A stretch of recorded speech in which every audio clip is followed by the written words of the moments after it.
ജാലന്ധരസ്ഥിത.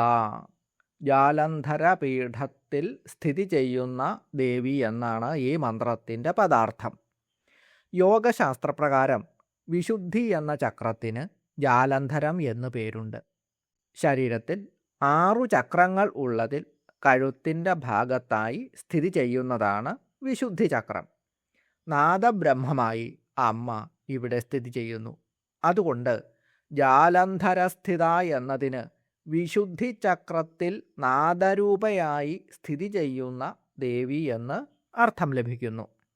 ജാലന്ധര പീഠത്തിൽ സ്ഥിതി ചെയ്യുന്ന ദേവി, വിശുദ്ധി ചക്രത്തിൽ നാദരൂപയായി സ്ഥിതി ചെയ്യുന്ന അമ്മ എന്നീ അർത്ഥങ്ങളാണ് ഈ മന്ത്രത്തിനുള്ളത്. ഓം ജാലന്ധരസ്ഥിതായൈ നമഃ. ഓം